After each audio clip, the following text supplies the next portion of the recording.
자, 우리 옆 사람과 자리가 아직 정돈이 안 된 것 같으니까 옆 사람과 인사를 하겠습니다. 지금 하나님의 나라를 누립시다. 여러분, 오늘 이 밤에 이 자리에서 하나님의 나라를 누릴 수 있기를 바랍니다. 자, 제가 지금 금요일에는 계속 누림에 관한 얘기를 하고 있어요. 신앙생활은 누림이죠. 뭔가를 행하는 것이 먼저가 아니라 누림이 먼저입니다.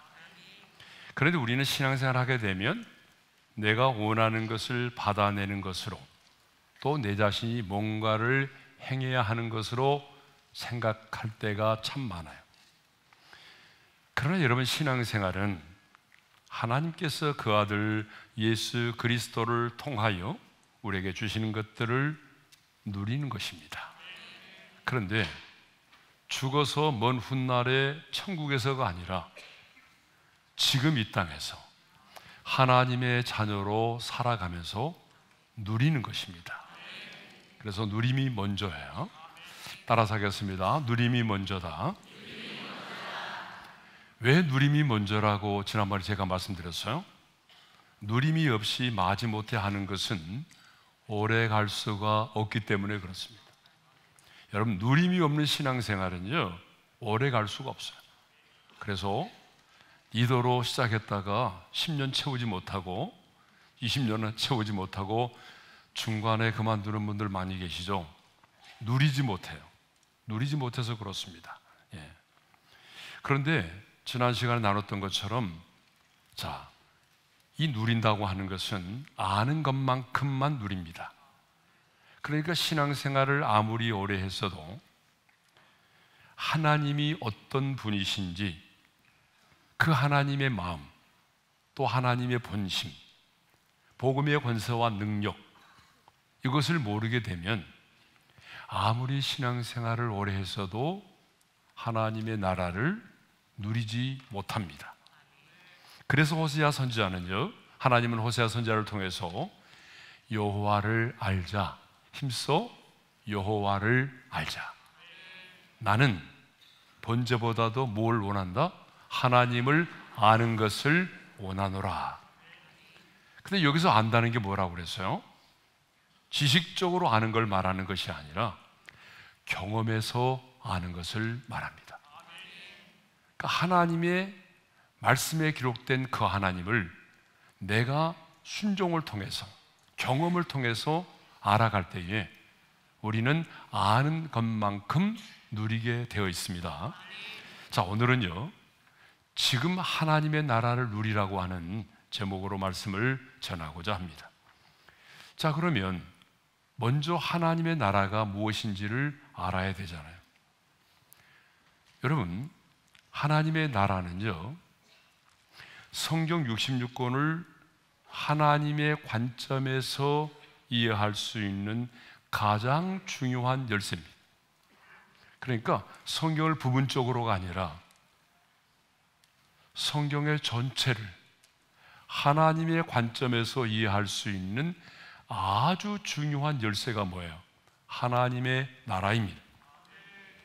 그러니까 다른 말로 말하면, 아무리 신앙생활을 오래 했어도 여러분들이 이 하나님의 나라를 바로 알지 못하면 하나님을 부분적으로밖에 모른다는 거예요.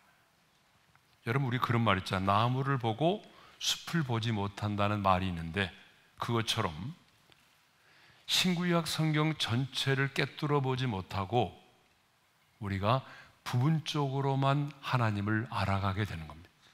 그래서 성경에 기록된 하나님을, 아니 성경 60권 전체를 꿰뚫어 보려면 하나님의 나라를 알아야 합니다.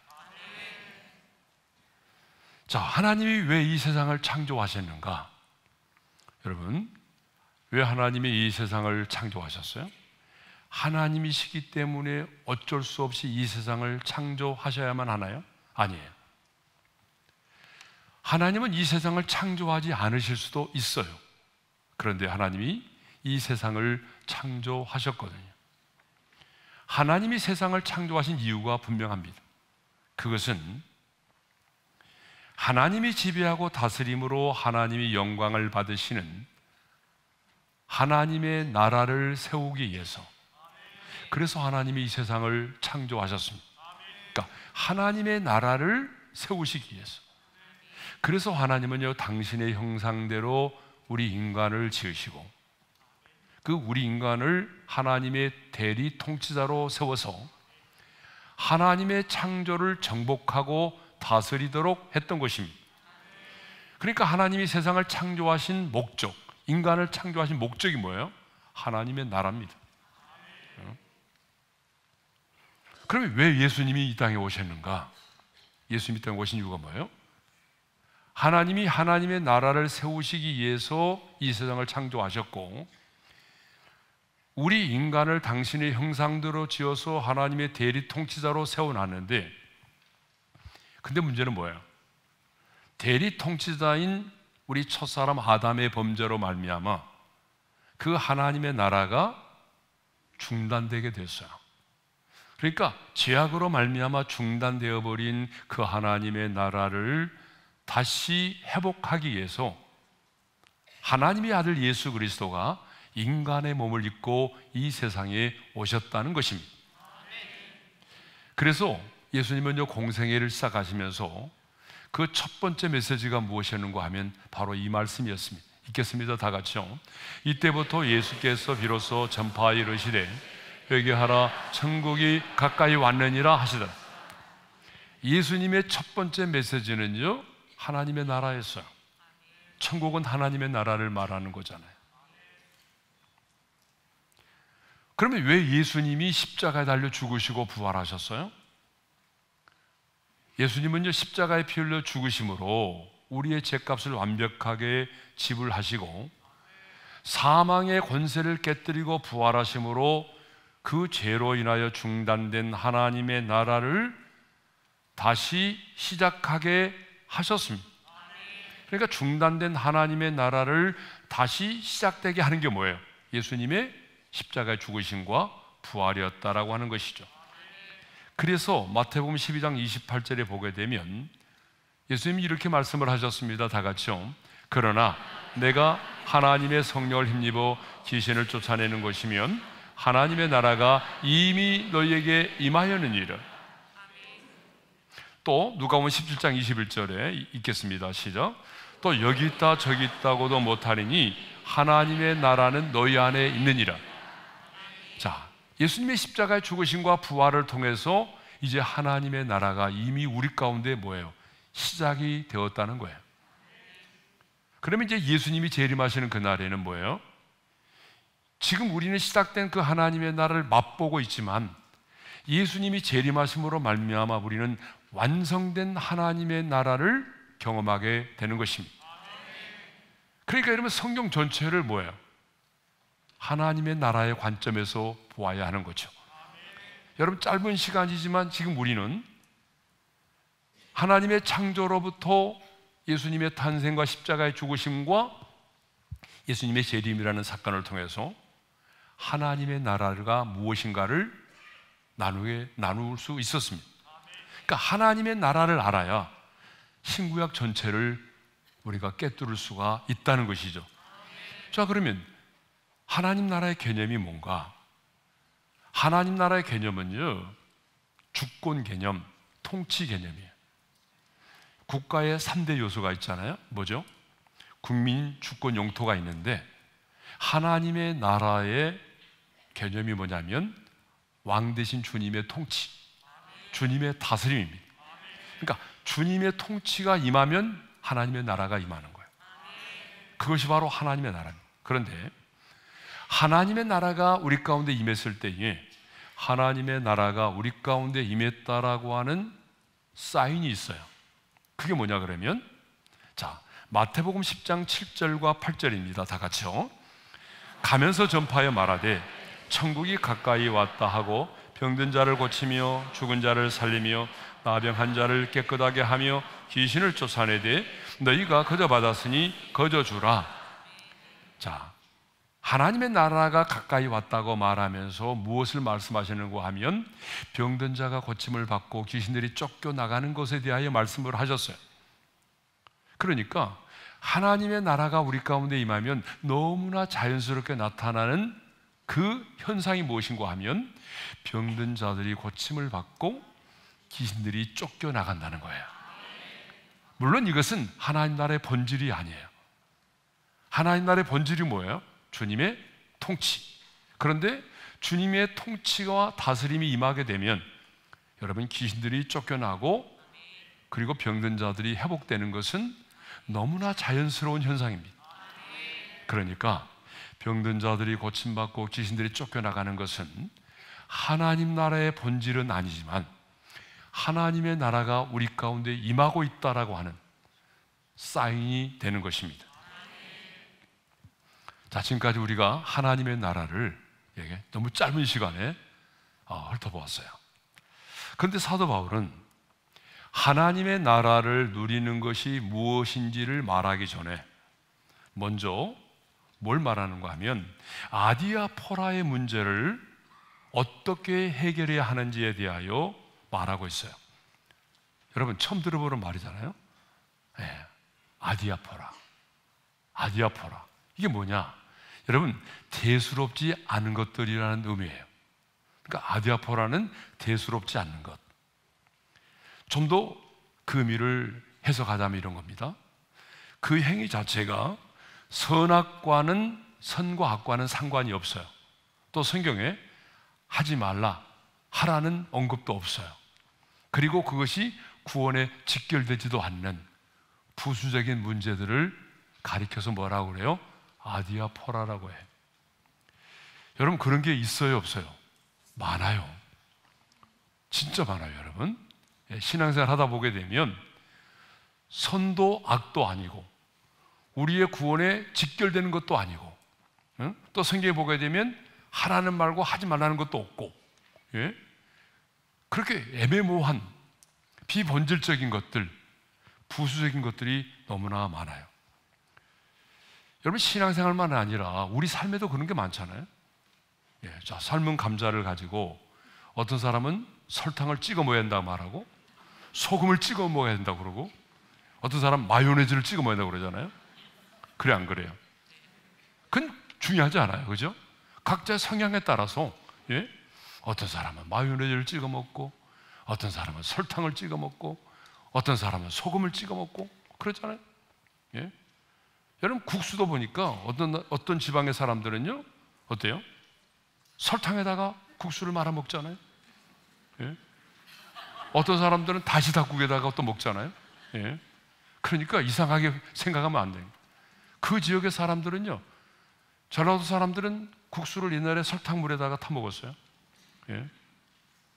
저도 어릴 때 많이 먹었어요. 설탕에다가. 설탕 나오기 전에는 뭐요? 슈가, 이런 거.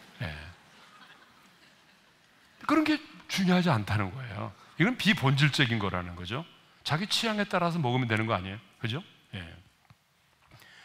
그런데 당시 이 아디아포라가 성도들 간에 너무나 많은 갈등과 분쟁의 원인이 되었다는 거예요. 로마 교회만이 아니라 고린도 교회도 그랬어요. 그러니까 비본질적인 문제로 인해서 교회가 그냥 소가리를 앓고 있는 거예요. 구원과 직결되지도 않는 비본질적인 문제로 인해서 교회마다 엄청난 갈등과 분쟁을 겪고 있었다는 거예요. 여러분, 사실 오늘의 한국 교회도 마찬가지입니다. 본질적인 문제를 가지고 다투는 교회는 별로 없습니다. 다 비본질적인 문제들입니다. 예를 들자면 이런 거 아니에요? 어떤 교회는요, 너무 조용하게 기도하는 교회가 있어요. 춤도 못 삼켜. 종이 한 장도 못 넘겨. 그런 교회도 있어요. 또 어떤 교회는 그냥 막 소리를 내서 부르짖어 기도하는 교회가 있어요. 그래서 조용히 기도하는 사람들은요, 소리내어 기도하는 사람들을 가만두지 않아요. 그래서 쪽지를 갖다 주고 끝날 때까지 기다렸다가 한마디 하고 그래요. 우리 교회도 그래요. 우리 교회도. 그런 분들이 계세요. 오늘 설교 듣고 나면 정리가 될 거예요, 이제.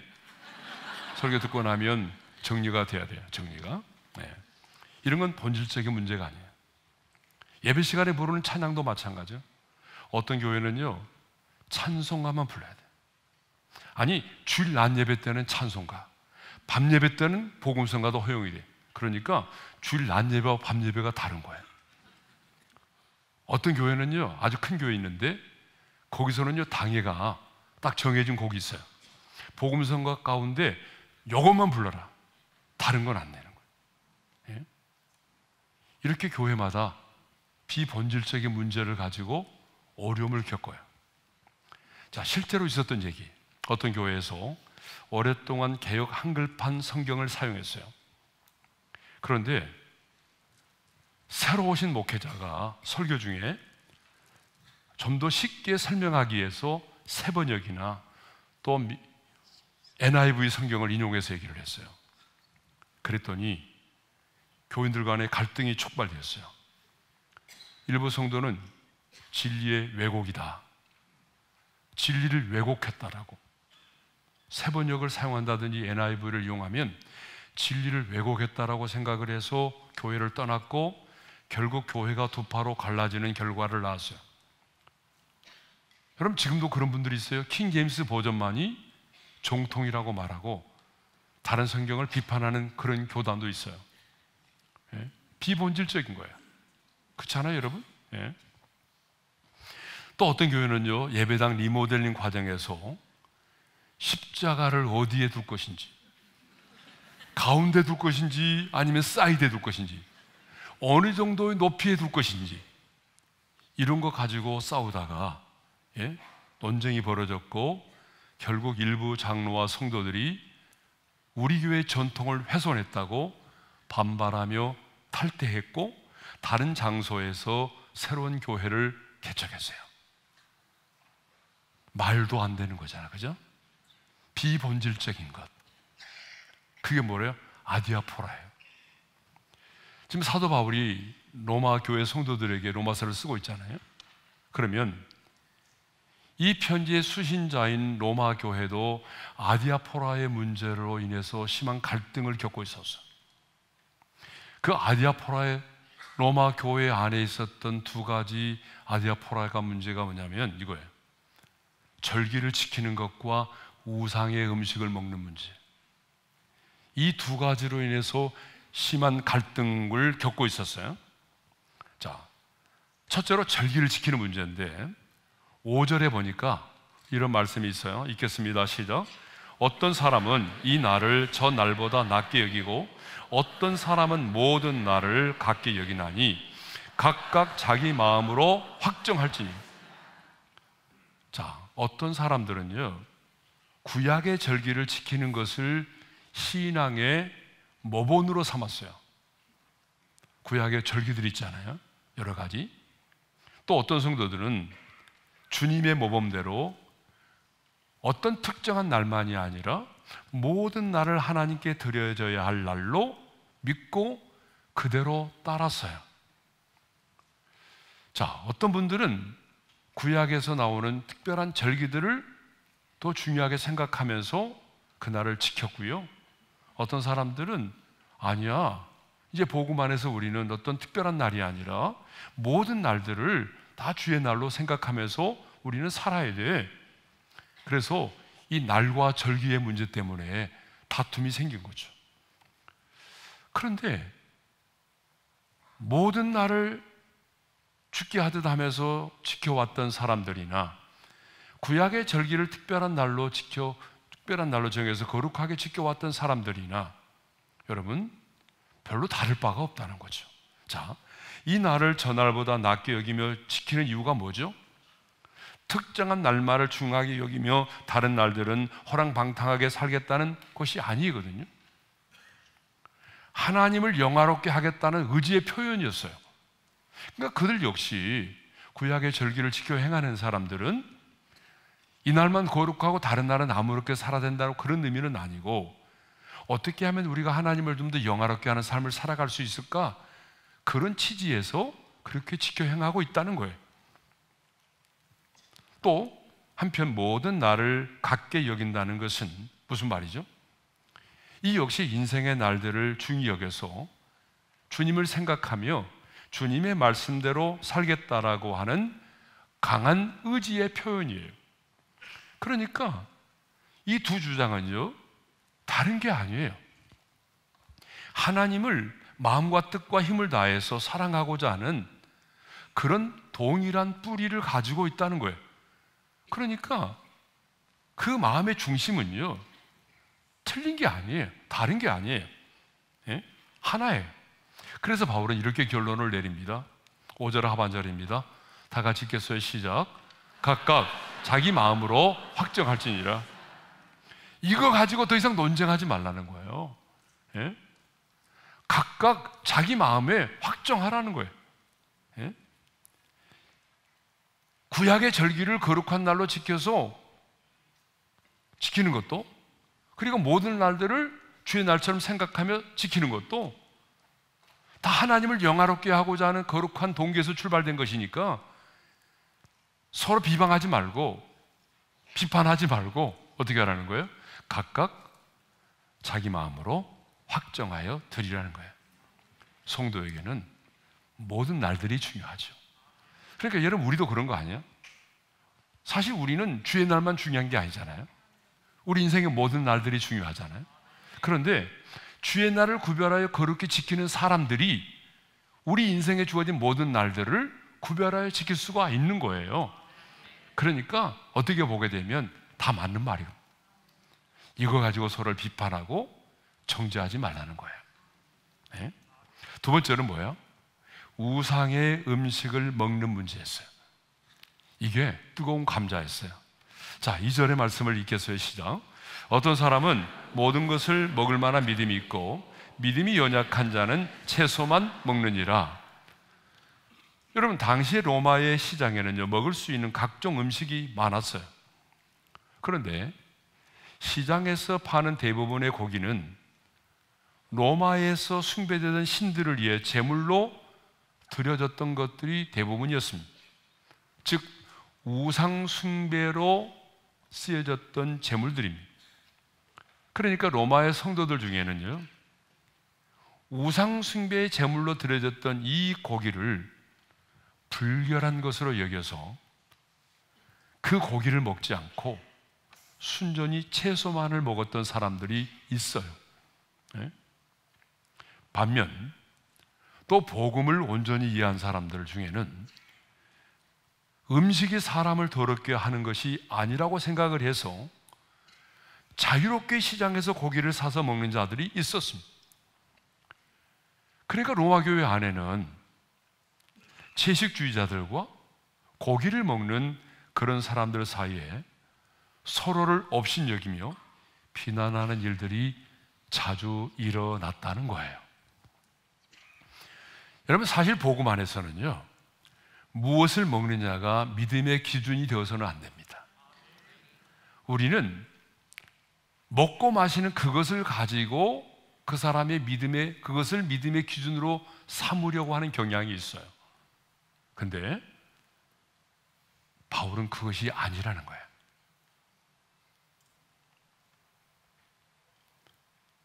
사도 바울은 그래서 거짓말하는 자들을 경계하라고 말씀하시면서 디모데전서 4장 3절에 이런 말씀을 하고 있어요. 다 같이요. 혼인을 금하고 어떤 음식물은 먹지 말라고 할 터이나 음식물은 하나님이 지으신 바니 믿는 자들과 진리를 아는 자들이 감사함으로 받을 것이니라.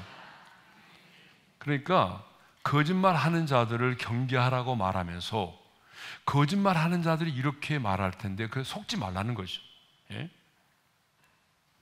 음식물은 하나님이 지으신 바이기 때문에 믿는 자들과 진리를 아는 자들이 감사함으로 받아서 먹으면 된다는 거예요. 예? 예수님도 마가복음 7장 18절과 20절에서 전통적으로 내려오는 어떤 음식의 규례보다도 마음과 태도가 더 중요하다는 사실에 대하여 이렇게 말씀을 하셨습니다. 다 같이요. 무엇이든지 밖에서 들어가는 것이 능히 사람을 더럽게 하지 못함을 알지 못하느냐. 사람에게서 나오는 그것이 사람을 더럽게 하느니라. 사람의 몸속에 들어가는 음식이 그 사람을 그 자체가 더러운 게 아니라 사람의 마음에서 나오는 그것이 어때요? 그것이 사람을 더럽게 한다라고 말씀을 하셨습니다. 그러므로 바울은 1절에서 믿음이 연약한 자를 받고 그의 의견을 비판하지 말라고 권면합니다. 자, 1절의 말씀을 읽겠어요. 시작. 믿음이 연약한 자를 너희가 받되 그의 의견을 비판하지 말라. 자, 한번 따라서 하겠습니다. 믿음이 연약한 자를 너희가 받되. 자, 믿음이 연약한 사람을 받으라고 말해요. 그럼 믿음이 연약한 사람이 누구예요? 여러분, 우리 공동체 안에도 믿음이 연약한 사람들이 있어요. 예? 아니, 어쩌면 나보다도 신앙생활을 더 오래 했지만 따지고 보게 되면 믿음이 연약한 사람들이 있어요. 자, 믿음이 연약한 자가 누구냐? 그리스도를 영접했지만 아직 생활의 변화가 없거나 신앙에 대한 충분한 지식이 없어서 어떻게 살아야 할지를 모르는 사람들. 그러니까 교회는 다니고 있지만 어때요? 아직 생활의 변화가 없어요. 그래서 어떻게 해요? 예? 성경의 가르침에 입에 대는 예습관을 아직도 끊어버리지 못하고 있는 사람이 있고, 주님의 가르침을 어기는 실수를 범하는 분도 있어요. 우리들 주변에 있어요, 없어요? 있다고 그러면 힘들 것 같으니까 말 안 하는 거죠? 네, 괜찮아요. 내가 책임질게요. 자, 우리의 가족 가운데도 있고요, 여러분의 제자들에게도 있고, 여러분의 소그룹 안에도 분명히 있어요. 믿음이 연약한 지체들이 있어요. 네?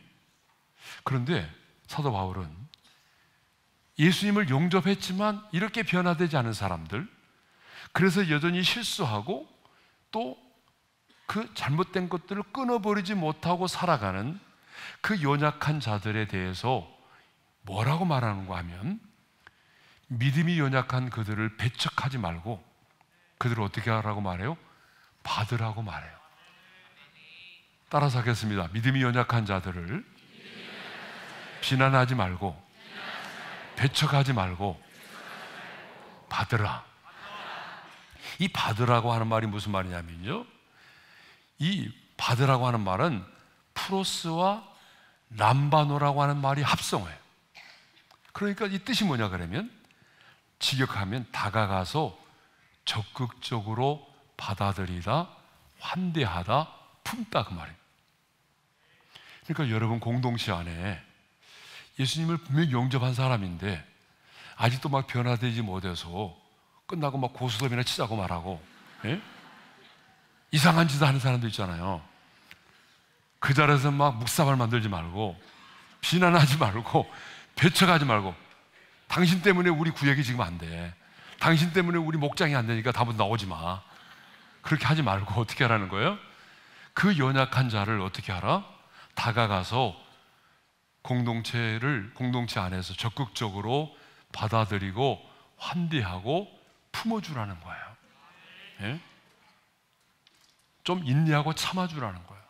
그래서 공동체적으로 그 사람에 대해서 환대하고 사랑을 보이라는 거예요. 내가 이런 말 해도 이분들은 시험이 안 됐네? 그 정도로 느껴야 돼. 내가 다른 교회에서는 말해 이 정도 말하니까 나보다 나오지 말라고 그러던데 여기는 좀 다르네? 이 정도로 느껴져야 된다는 거예요. 공동체가 그 사람에 대해서 적극적으로 품어주고 환대하고 사랑해 주라는 거죠. 그러면서 그를 비판하지 말라고 말합니다. 왜냐하면 우리 안에 막 그 사람에 대해서 비판하는 마음이 생기면요, 우리가 이렇게 환대해 줄 수가 없잖아요. 예?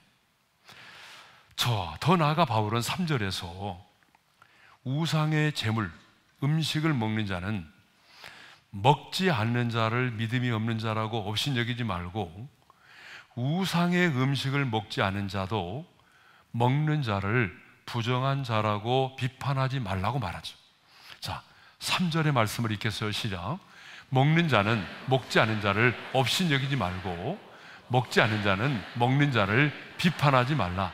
이는 하나님이 그를 받으셨음이니. 그런데 우리는요, 자신의 종교적인 행위의 기준을 가지고 다른 사람들을 함부로 판단하고 정죄할 때가 많아요. 내 기준을 가지고, 여러분, 내 기준을 가지고 다른 사람을 판단하는 거예요. 내 기준을 가지고. 그런데 아우구스티누스라고 하는 사람이 이런 말을 했어요.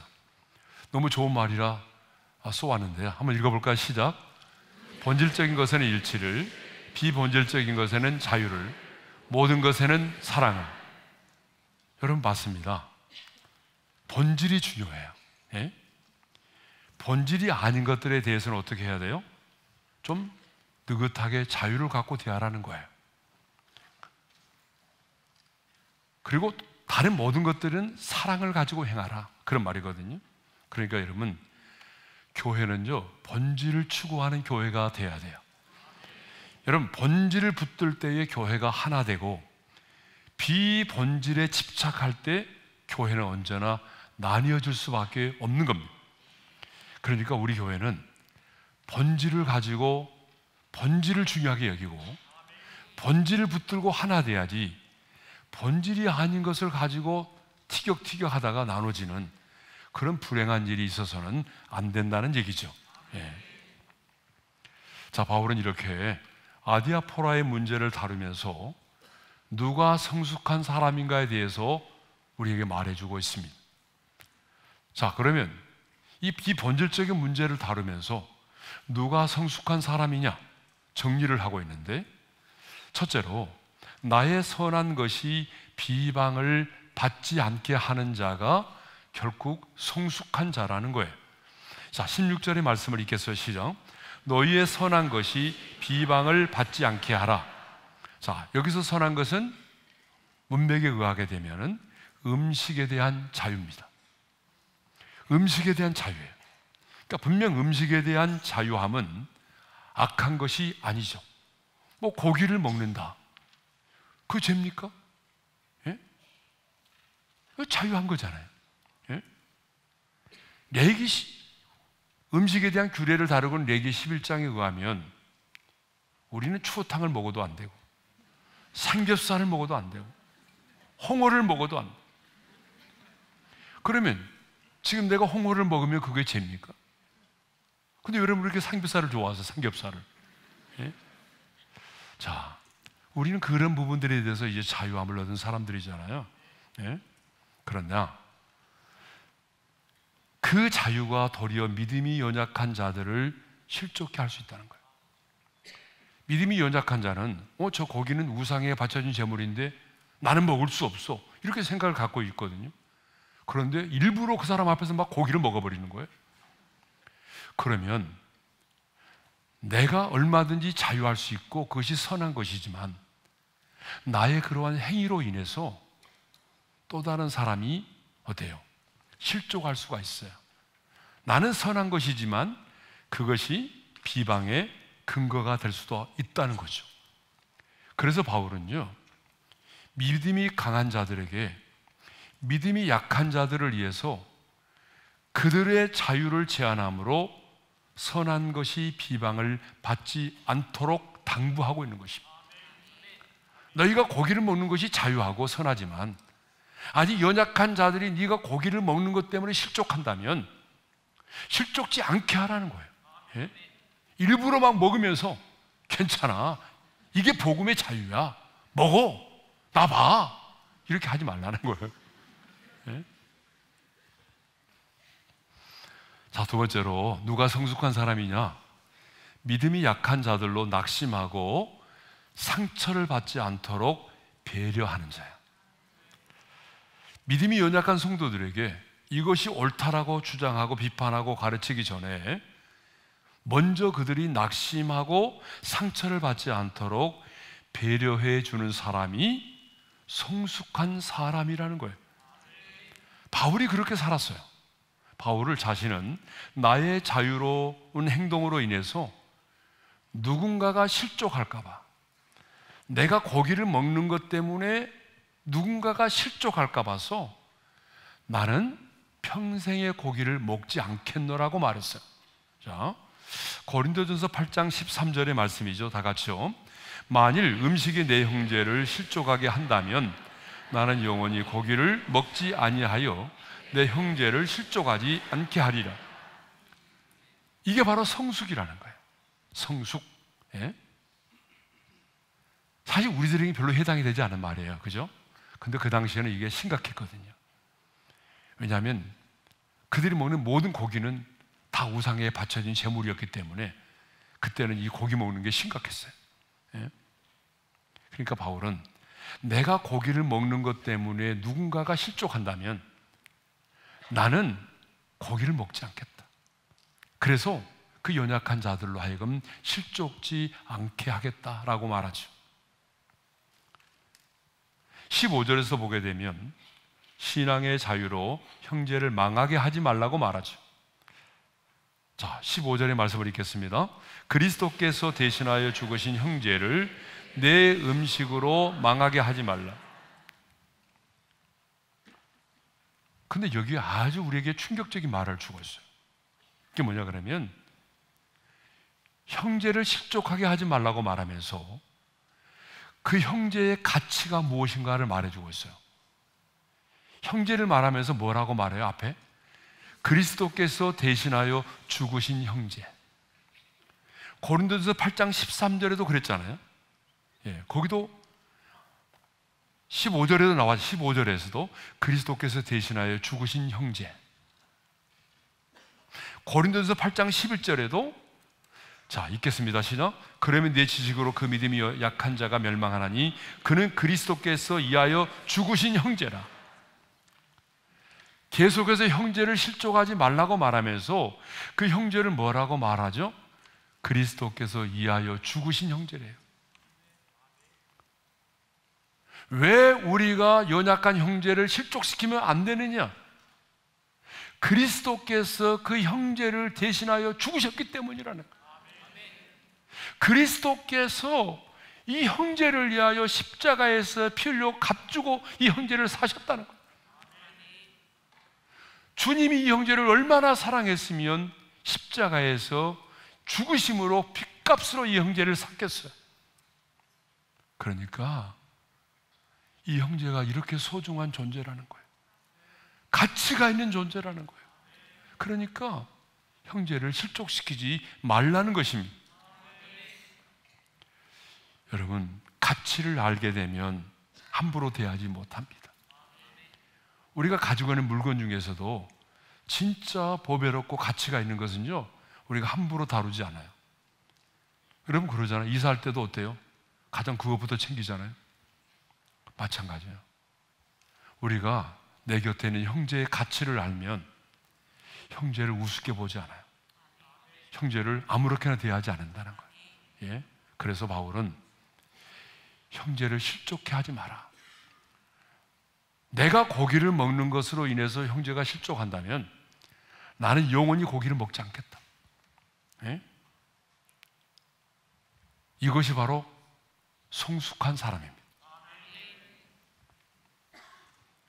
우리가 그렇게 하는 것은 그리스도의 희생을 가볍게 여기는 것과 같기 때문이죠.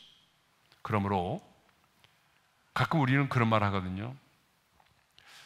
저 형제 자매는 내 스타일이 아니야. 믿음 생활 그렇게 하는 게 아니야. 그런데 내 스타일에 맞춰서 보려고 하지 말고, 여러분, 저 형제를 볼 때에 그래, 저 형제를 위해서 예수님이 대신 죽으셨어. 예수님이 십자가에서 피 흘려 죽으시고 그 핏값으로 사신 형제야. 여러분, 이렇게 복음의 관점에서 그 형제를 자매를 볼 수 있기를 바랍니다. 아마 지금 설교를 들으면서 여러 사람이 또 올랐을 것 같아요. 평소보다 아멘을 잘 안 하는 거 보니까 그분을 묵상하고 있는 것 같아요 지금. 예. 사도 바울은 로마 교회가 아디아포라의 문제를 극복하고 하나된 공동체를 이루기 위해서는 믿음이 성숙한 자가 되라고 말합니다. 그것은 곧 뭐예요? 나의 선한 것이 비방을 받지 않도록 하는 것이고, 믿음이 연약한 자를 비난하고 배척하기 전에 더욱 배려하고 품어주는 것입니다. 그것이 바로 뭐예요? 성숙한 하나님의 사람입니다. 자, 이 설교를 들었기 때문에 이제 우리 어린교회 안에서는요, 믿음이 연약한 자가 여러분들로 인해서 실족당하는 일이 분명히 없을 줄로 믿습니다. 네. 자, 이어서 이제 바울은 하나님의 나라가 어떤 것인지를 말해주고 있어요. 자, 오늘 본문에 보니까 하나님의 나라는 먹는 것과 마시는 것이 아니오라고 말을 해요. 근데 여러분, 왜 사도 바울은 하나님의 나라에 대해서 곧바로 말하지 않고 아니오라는 말을 먼저 했을까요? 하나님의 나라는 먹는 것과 마시는 것이 아니오라고 먼저 했어요. 그것은 지금 1절부터 여기까지 16절까지 언급했던 아디아포라의 문제 때문에 그래요. 절기의 문제, 그 다음에 고기를 먹는 문제, 우상의 제물을 먹는 문제로 인해서 너무나 많은 갈등이 있고 또 비방이 있었기 때문에 지금 사도 바울이 말합니다. 하나님의 나라는 먹는 것과 마시는 것이 아니다. 하나님의 나라는 절기나 음식에 대한 규례처럼 어떤 외적인 형식이나 규칙이 아니라고 하는 것입니다. 하나님의 나라는 먹고 마시는 것이 아니래. 이 말은 무슨 말이냐면 육체를 위한 가장 기본적인 것이 뭐예요? 먹고 마시는 거잖아요. 그런데 하나님의 나라는 영적인 것이지 육체적인 것이 아니다. 형식의 문제가 아니라 본질의 문제라는 거예요. 그러면 하나님의 나라는 무엇인가? 17절에서 이렇게 말하고 있어요. 자, 우리 한번 읽겠습니다. 시작. 하나님의 나라는 먹는 것과 마시는 것이 아니요 오직 성령 안에 있는 의와 평강과 희락이라. 하나님의 나라는 성령 안에서 누리는 거라는 거예요. 그래서 새 번역을 보게 되면요, 새 번역과 공동 번역을 보게 되면 이렇게 돼 있어요. 우리 한번 같이 읽겠습니다. 시작. 하나님의 나라는 성령 안에서 누리는 의와 평화와 기쁨입니다. 하나님의 나라는 성령을 통해서 누리는 정의와 평화와 기쁨입니다. 그러니까 이미 우리 가운데 시작된 그 하나님의 나라는 먹고 마시는 것과 같은 물질적인 나라, 정치적인 나라가 아닌 성령 안에서 성령을 통해서만 이루어지는 영적인 나라라고 하는 것입니다. 그러니까 지금 바울이 이 땅에서 우리가 맛보고 누리며 살아야 될 그 하나님의 나라는 성령을 떠나서는 결코 이루어질 수 없고 오직 성령 안에서만 맛볼 수 있고 성령 안에서만 누릴 수 있는 나라라고 하는 것입니다. 이거 중요합니다. 아니, 목사님이 설교할 때에 하나님의 나라를 지금 누리며 살자라고 말하는데 그럼 나는 왜 하나님의 나라를 누리지 못하지? 말씀을 드리면서 잘 곰곰이 생각해 보세요. 하나님의 나라는 오직 성령 안에서 성령을 통해서만이 누릴 수가 있는 나라예요. 그래서 예수님은요, 바리새인들이 하나님의 나라가 어느 때 임하나이까? 라고 물어왔을 때에 이렇게 말씀을 하셨습니다. 다 같이요. 하나님의 나라는 볼 수 있게 임하는 것이 아니요 또 여기 있다 저기 있다고도 못하리니 하나님의 나라는 너희 안에 있느니라. 자, 우리가 이 땅에서 지금 누리며 살아야 될 하나님의 나라는 물질적인 나라도 아니고 정치적인 나라도 아니에요. 오직 성령 안에서 이루어지는 가장 영적인 나라입니다. 그런데 왜 하나님의 나라는 너희 안에 있느니라고 말씀하신지 아나요? 우리 안에 누가 내주에 계시죠? 보혜사 성령님이 우리 안에 내주하여 계십니다. 보혜사 성령님이 우리 안에 내주하고 계시기 때문에 가장 먼저 우리가 하나님의 나라를 맛볼 수 있고 누릴 수 있는 곳이 어디냐 그러면 바로 성령님이 내주하에 계시는 우리의 안입니다. 우리 마음 가운데서 이루어지는 거예요.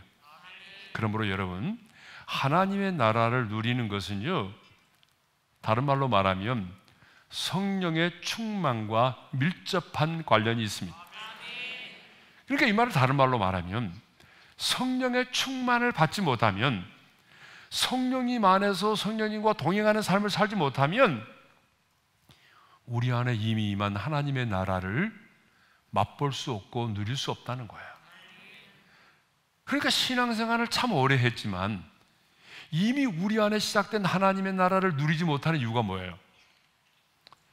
신앙의 연수가 짧아서가 아니에요. 교회 안에서의 직분이 없어서가 아니에요. 하나님의 영으로 충만을 받아야 됩니다. 자, 성령의 충만이 뭐죠? 성령의 충만은 펄쩍펄쩍 뛰고 자빠지는 게 아니라, 성령의 충만은 성령님의 지배를 받고 성령님의 인도를 받는 거라고 그랬죠. 그러면 내가 가만히 있을 때는 옛사람의 본성이, 우리 안에는 타락한 욕망이 나를 지배하고 다스리잖아요. 내 안에 있는 옛사람의 본성이 나를 지배하잖아요. 그런데 성령의 충만을 받으면 그 성령께서 내 감정과 의지를 지배하고 다스리시고 성령께서 내 입술도 다스리십니다. 성령님의 지배를 받으니까 하나님의 나라를 맛볼 수밖에 없는 거예요. 그래서 오직 성령 안에서라고 말하는 거예요. 하나님의 나라는 오직 성령 안에서 누릴 수 있고 맛볼 수 있다는 것이죠. 그러면 이제 오직 성령 안에서 이루어지는 하나님의 나라는 실제적으로 무엇인가? 자, 17절의 말씀을 읽겠습니다. 시작. 하나님의 나라는 먹는 것과 마시는 것이 아니요 오직 성령 안에 있는 의와 평강과 희락이라. 하나님의 나라는 뭐라고요? 의와 평강과 희락입니다. 성령 안에서 성령님을 통해서 이루어지는 그 하나님의 나라는 의와 평강과 희락입니다. 그러니까 여러분, 하나님의 나라는요, 물질적인 것이 아니에요. 정치적인 것이 아니에요. 그런데 하나님의 나라를 아주 육적인 것으로 보는 분들이 있어요. 예를 들면은 하나님의 나라를 돈을 많이 벌고 좋은 집을 사고 좋은 차를 타고 좋은 직장에 들어가고 잘 입고 잘 먹고 잘 사는 것을 하나님의 나라라고 착각하는 분들이 있어요. 그것은 하나님의 나라가 아닙니다. 하나님의 나라는 성령님이 내주하에 계시는 우리 마음에서부터 이루어지는데, 그 하나님의 나라는 오직 성령을 통해서만, 성령 안에서만 경험할 수 있는 의와 평강과 희락입니다. 그래서 우리가 누려야 될 하나님의 나라의 첫 번째 덕목이 뭐예요? 의의 나라입니다. 의의 나라. 그래서 오직 성령 안에 있는 의와 평강과 희락이라. 그러면 왜 우리의 마음속에 이루어지는 하나님의 나라는 의의 나라인가? 왜 우리 마음속에 이루어지는 그 하나님의 나라는 의의 나라인가? 그것은 우리를 지배하시고 우리를 다스리시는 그 하나님이 가장 의로우신 분이기 때문입니다. 그러니까 여기에 언급된 의라고 하는 것은 무엇인가 하면 주님과의 관계 속에서 우리에게 주어지는 의를 말하는 거예요. 그러니까 주님과 내가 바른 관계를 믿고 주님의 통치와 다스림 속에 살아가게 되면 우리는 어떻게 되는 거죠? 옳은 것, 거짓이 없는 것, 죄와 타협하지 않으면서 살아간다는 거예요. 이건 너무 자연스러운 거예요. 의로우신 주님과의 관계를 맺고 그 의로우신 주님의 통치 가운데 살아가게 되면 나도 모르게 죄를 미워하게 되고 옳은 것을 따르게 되고 거짓이 없는 것을 선택하게 되고 죄와 타협하지 않는 삶을 살게 된다는 것이죠. 이것이 바로 하나님의 나라예요. 예?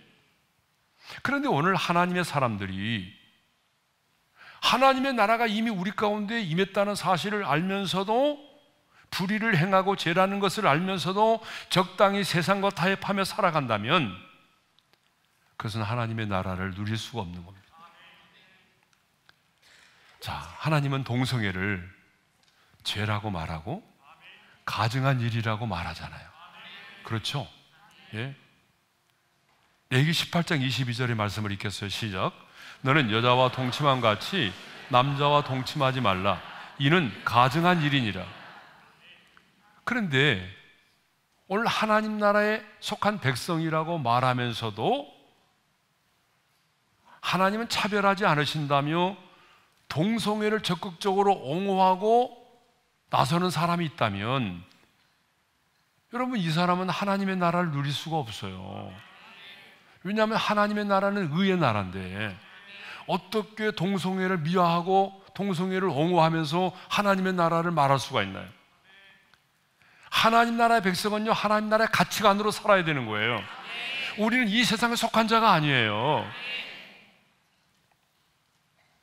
성령 안에서 이루어지는 하나님의 나라는 의의 나라입니다. 그러므로 하나님 나라의 백성인 우리도 이제 불의와 타협하지 않고, 그리고 의를 구하고 의의 말씀을 순종하면서 살아야 돼요.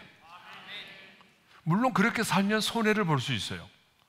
내가 불의와 타협하지 않고 의를 따라 살아가고, 그렇게 살아가게 되면 손해를 볼 수도 있고 불이익을 당할 수도 있습니다. 그렇지만 먼저 하나님의 나라와 의를 구하면 하나님께서 우리 약속하셨어요.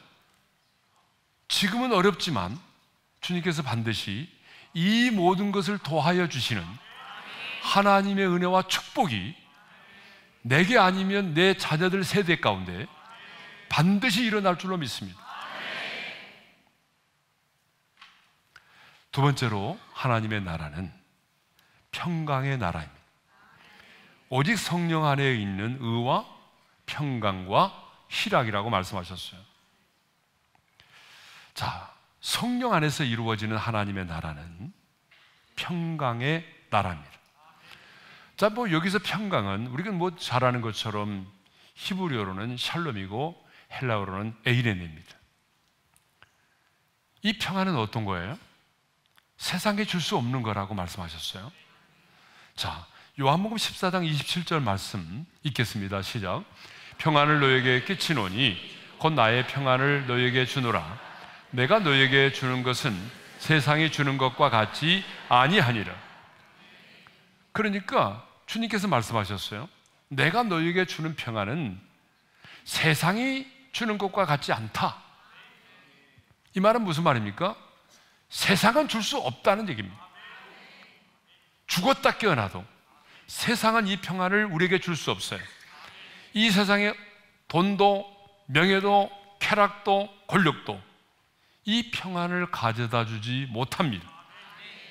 이 평강은요, 하늘로부터 임하는 거예요. 세상은 우리에게 편안함을 가져다 줄 수 있지만 이 평강은 줄 수가 없어요. 우리가 늘 생각했지만 왜 그러냐? 왜 세상은 우리에게 이 평안을 가져다 주지 못하느냐? 이 평안은 하나님과 화목한 자만이 누릴 수가 있어요. 원수된 자리에 있는 사람은 누릴 수가 없어요. 이 평안은 또 누가 누리느냐? 인간의 가장 본질적인 두 가지 문제, 죄와 죽음의 문제를 해결받은 사람만이 이 평안을 누릴 수가 있어요. 그러므로 여러분, 오직 성령 안에서 이루어지는 하나님의 나라는 어떤 나라죠? 평강의 나라입니다. 그러므로 하나님의 나라가 우리 마음에 임하면, 우리 마음에는요, 세상에 줄 수 없는 평강이 밀려오는 것입니다. 여러분, 이 말은 문제가 없다, 고난이 사라진다는 말이 아니에요. 여전히 속썩이는 자식도 있고요, 재정의 어려움도 있고요, 나를 배신한 사람도 있고요, 관계의 어려움도 있어요. 마음도 아프고 고난도 있어요. 그런데 이것들이 없기 때문에 누리는 것이 아니라 분명히 아픔이 있고 고난이 있고 어려움이 있지만 그 고난의 한복판에서도 누릴 수 있는 것이 바로 이 평안이라고 하는 것입니다. 여러분, 사도 바울이 그랬잖아요. 억울하게 누명 쓰고 빌립보 감옥에 갇혔지만 너무나 많이 맞아가지고 온몸이 피투성이가 되고 발이 착고에 매이고 감옥에 갇혔는데 한밤중에 제수들이 들을 정도로 찬양했잖아요. 예?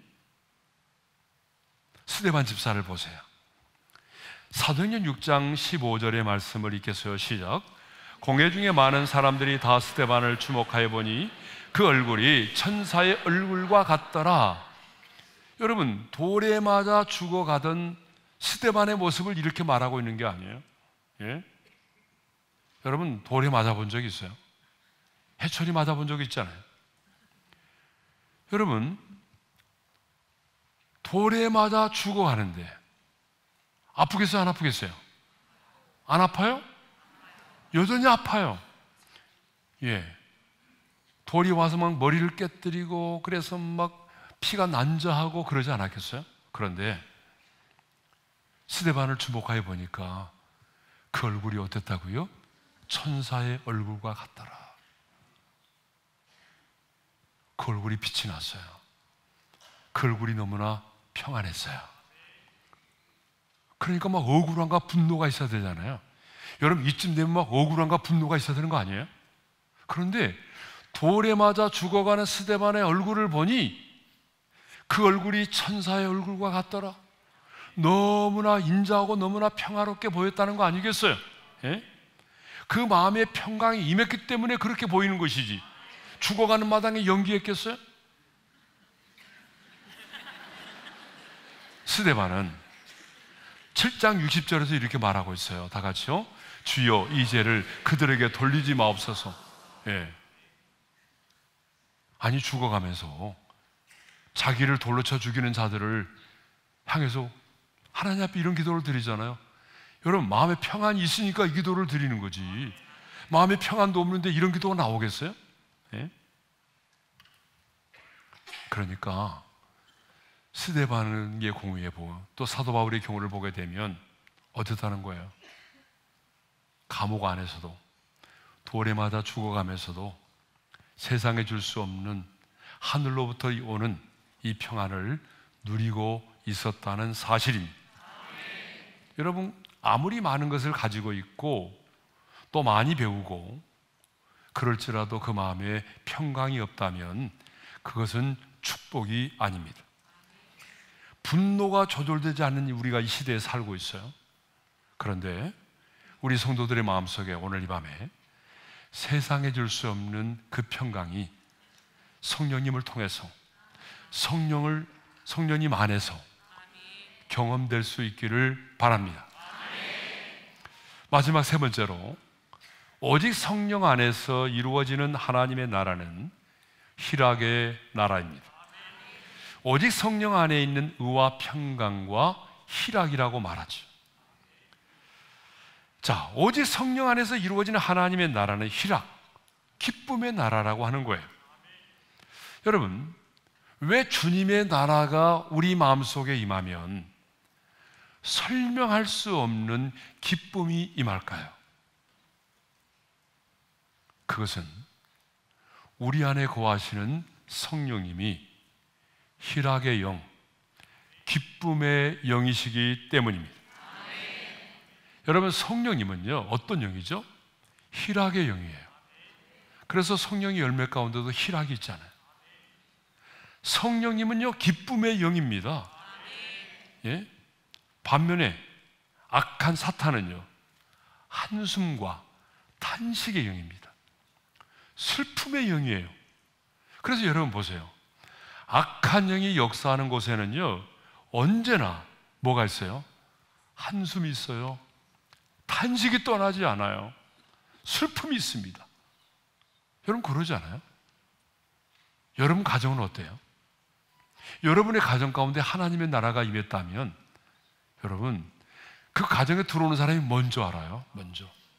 다 우리 영적인 존재이기 때문에 먼저 알아요. 딱 가정에 들어가는데 분위기가 안 좋아요.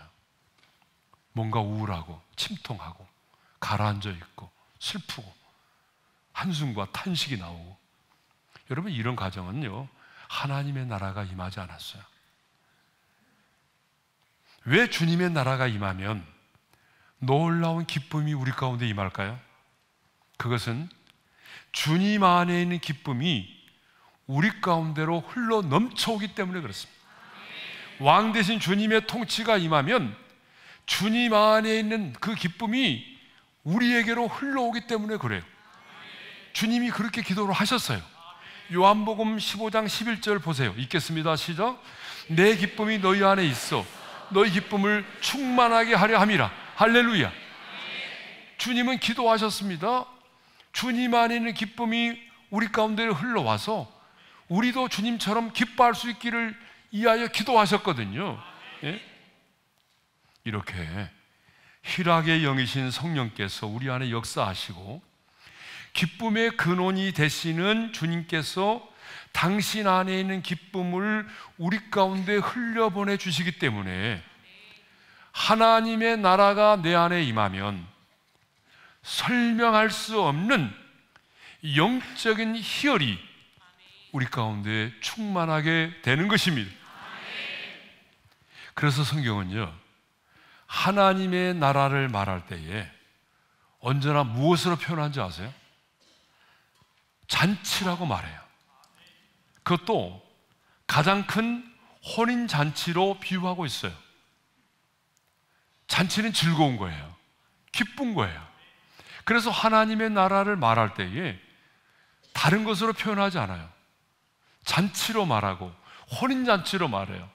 우리 예수님도 당신이 이 땅에 오심으로 시작될 하나님의 나라를 염두에 두면서 가나의 혼인잔치에서 가장 먼저 기적을 행하셨어요. 그래서 예수님도 천국을 설명할 때에 마태복음 22장 2절에 읽겠습니다. 시작. 천국은 마치 자기 아들을 위하여 혼인잔치를 베푼 어떤 임금과 같으니. 자, 예수님은 천국을 뭘로 말씀하고 있어요? 혼인잔치로 비유하고 있어요. 요한계시록 19장 9절도 보게 되면 천사는요 하나님의 나라를 이렇게 말하고 있어요. 어린 양의 혼인잔치에 청함을 받은 자들은 복이 있도다. 그러므로 여러분, 하나님의 나라가 우리 가운데 임하면 슬픔이 변하여 춤이 될 것입니다. 우리 안에 탄식이 사라지고 기쁨의 노래가 임하게 될 것입니다. 우리는 지금 내일이 아닙니다. 죽어서가 아닙니다. 오늘 이 밤에 이미 이 땅 가운데 시작된 우리 마음속에서부터 성령님을 통해서 이루어지고 있는 그 하나님의 나라를 맛보며 누릴 수 있어야 됩니다. 하나님은 오늘의 하나님이십니다. 내일이 아니에요. 오늘 이 예배 자리에 나오신 여러분들은 우리 안에 보혜사 성령님이 계시기 때문에 그 성령을 통해서 성령 안에서 이루어지는 그 하나님의 나라를 우리 모두가 맛보고 누릴 수 있기를 바랍니다. 여러분, 우리가 예수를 믿으면 얼마나 사람들로부터 왕따를 당합니까? 얼마나 세상의 사람들이 우리를 비난합니까? 기독교를 막 개독교라고 말하고, 예수 믿는다라고 그러면 사람 축에도 끼워주지도 않고, 정직하고 진실되게 살아가면 손해를 보는 일도 많고,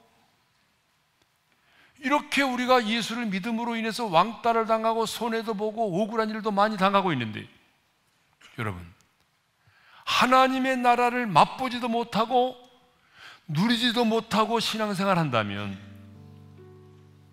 그게 얼마나 억울한 일입니까? 여러분, 그러지 않아요? 기독교로 사람들이 개독교라고 말하죠. 아직도 교회 다니십니까? 라고 인사하잖아요. 얼마나 기분 나빠요. 예수 믿는 것 때문에 손해보고 자존심 상할 때가 많은데, 이렇게 예수 믿는 것 때문에 우리가 손해를 보고 왕따를 당하고 피해를 보는 것이 많은데, 이 땅을 살아가면서 그 하나님의 나라를 맛보지 못하고 누리지 못한다면 여러분, 얼마나 불행한 사람입니까? 저는 그래서 오늘 이 밤에 우리 중에 한 사람도 예외 없이 이미 시작된 그 하나님의 나라, 성령 안에서 성령님을 통하여 이루어지는 그 하나님의 나라, 그와 평강과 희락을 누릴 수 있기를 바랍니다. 그 하나님의 나라를 맛보며 누릴 수 있기를 바랍니다. 그래야 예수님 때문에 행복한 삶을 살아갈 수가 있는 거예요.